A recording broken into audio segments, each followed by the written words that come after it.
The Tema Traditional Council has indicated that it is not ready to accept a non-indigent for the position of a Metropolitan Chief Executive, that's an MCE. It says it's ready to fight back to register its discontent should the government fail to give the metropolis a son or daughter of the land. Clad in red, members of the community occasionally sang war songs to show their readiness to face off with government if their request was not granted. Some residents were holding placards which suggested that they were waiting for a certain Ben Ashite to be nominated as MCE for Tema. Addressing the media at Tema Newtown, Tema's 2 secretary and Awudon Shipi, Ni Amasompunu II, stated residents cannot work with a non-indigent. He says choosing a non-indigent is a sign of disrespect for the people who gave away their lands decades ago to be made the industrial hub of Ghana.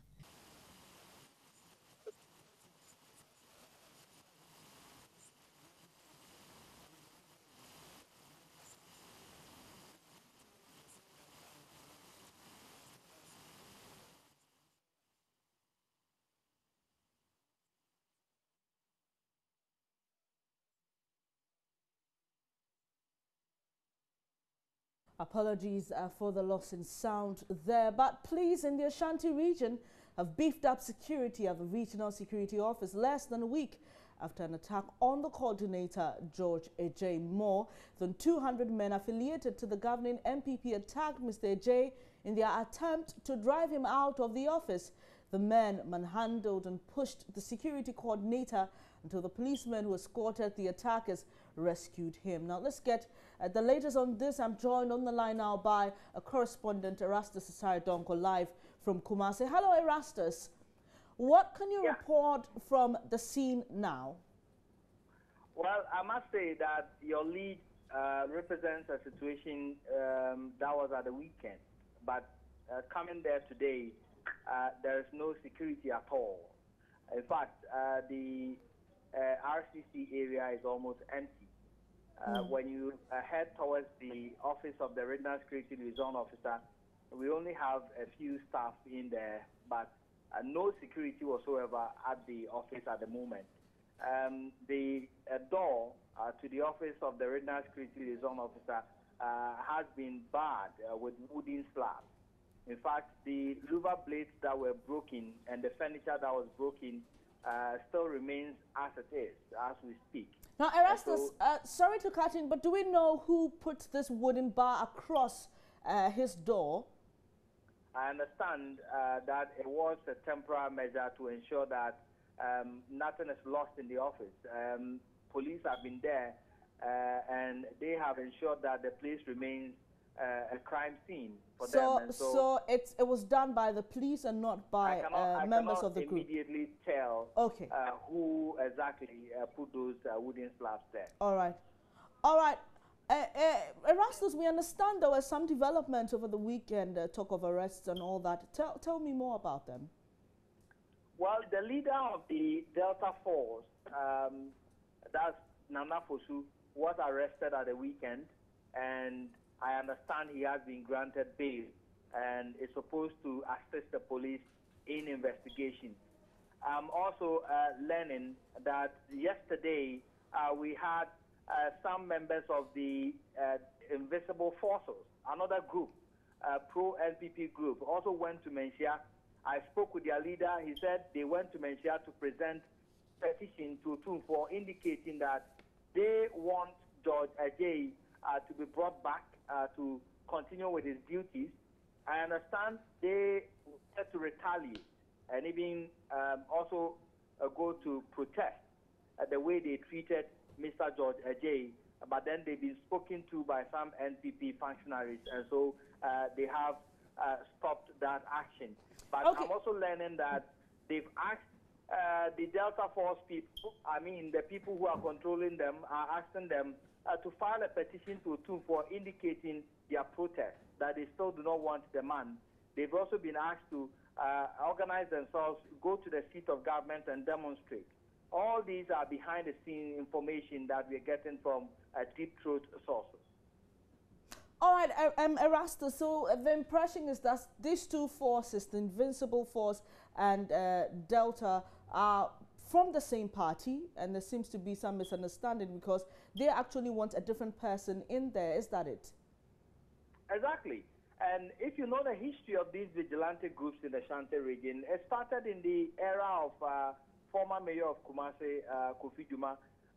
They started forming macho groups to champion the agenda. In the region, we have individual political parties who employ the services of these young, well-built men to champion their cause one way or the other. With time, they have grown into series of groups. Now we have about 4 of them. We have the Invisible Forces, we have the Delta Force, we have active macho men and the like. There are others. Now they are using them as a party security force. And so they appoint somebody to coordinate their affairs. Now there is this young man called Mohammed. He is the one that all the vigilante groups suggested that he become the regional security liaison officer. I understand petitions were sent to the president, but it is in the wisdom of the president that he chose another person who is totally alien to all these cultures. And that is what is this whole beef is stemming from. All right. They are saying they do not like the man and they cannot work with him. All right, Erastus, briefly before you go, do we know where Mr. Ajay is now and how he's faring? In fact, I have tried severally to try to locate him. I understand his mobile phone was taken in the attack. And so we've been trying, we could not get him. We've contacted people, but it looks like he's hiding away from the press. All right, thank you for those updates. Rasta Sasari Tonko coming to us from Kumasi in the Ashanti region. We'll be doing some analysis on this later. But a ceremonial parade was held at the Flagstaff House this morning to change the guard of honor. The changing of guard allows new officers to take over duty from old ones at the presidency. Today's change saw the officers from the Ghana Army taking over from personnel of the Air Force. Here's an excerpt of what transpired at the Flagstaff House.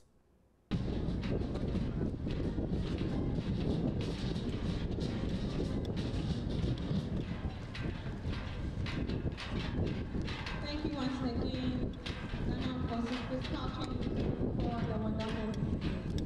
The guards will not take their rightful position on the parade. This signifies that the new guard commander is now fully in charge of the guard duty. He will therefore be held responsible in the event of any breach of security. That is the next rule and what it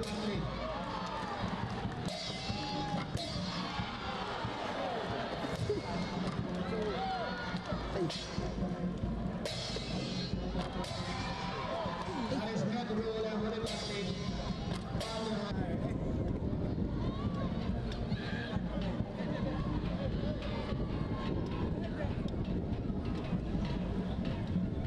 We're going to have another rule to the and from somersault. We will come through this fire, perform a series of exercise, another rule through the loop and from somersault.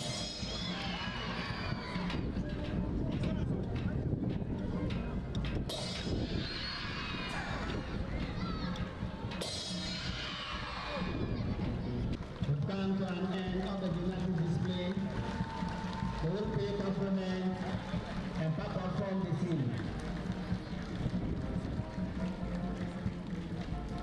Thank you very much. Thank you very much for the wonderful display.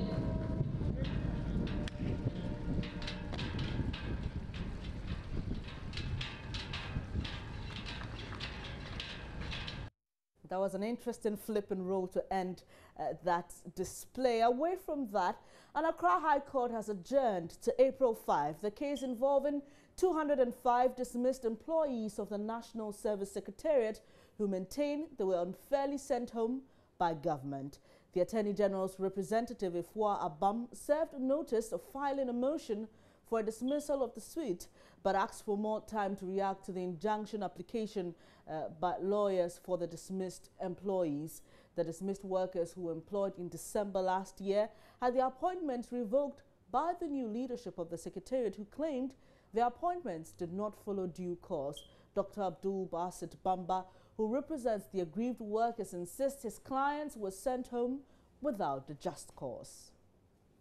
Not too long ago, the National Service dismissed over 200 new employees of the service.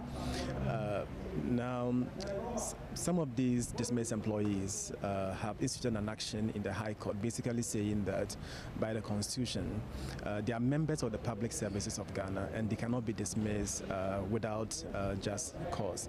Now, they followed it up by applying for an injunction to get the National Service Scheme to reinstate them pending the termination of the action, or to prevent the National Service Scheme from recruiting others to take their place before this matter has been determined. Now, we came to court today, but the case had to be adjourned because the AG doesn't appear to be ready. They were to file some processes which they are yet to file. They sought some time from the court to file their response, and the court granted them their prayer.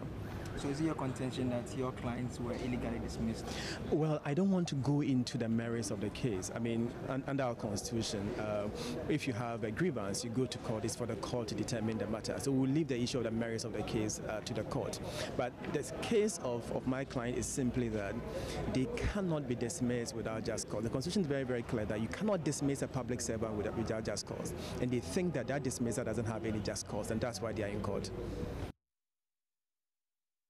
Away from that story, the traumatized 14-year-old girl defiled by 5 men at Nkoko in the Eastern region has been contemplating suicide for some time now. The Class 4 dropout, who's yet to come to terms with that act, which nearly resulted in her death, says she's been haunted by the incident, which has left her a battle for her life. Her revelations come as the Nkoko police arrest a third suspect, Awudu Kamiru, 18, who's a head porter. Ohimiteria, who first broke the story, has filed this report. The victim was strangled by her attackers in an attempt to murder her after having sexual intercourse with her intense. The attackers confessed the plan was to avoid arrest, but a good Samaritan who found her in an unconscious state saved her life. That act has since left the girl with walking difficulties whilst she bleeds profusely from her private parts in life-threatening complications. Police have so far arrested 3 suspects in connection with the defilement. The third person was arrested over the weekend. We're able to arrest a third person who is in the person of Awudu Kamiru, 18 years. And according to the victim, it was Awudu Kamiru who even booted her down before they had access to her. So we are still left with 2 to be apprehended. But the traumatized girl says she's being haunted by the ordeal she went through. As if that is not enough, some residents in her neighborhood have been making fun of her. She tells me she has been contemplating suicide to end it all. The flow of the blood has now increased. My dresses are soiled every now and then. I feel uncomfortable. Anytime I remember the ordeal I went through, I always think of ending my life. This means little has been done to improve the life of the poor girl since that near-death incident. The Children's Act recommends victims like this 14-year-old girl should be supported with counseling and shelter. But this is absent in the Nkoko area. Because we have no other alternative, they still remain where they live. And just imagine the stigma, you see, and the trauma they've gone through. At the moment, she's still with her granny. And to us, that's not the best, because the granny has very little to offer in terms of maybe counseling or what have you. Yeah, so if there's a shelter, she's relocated there, maybe a social worker takes her through some form of counseling. That will heal her, her wounds better or faster. You're watching Joy News Today with me, Benis Abubedu.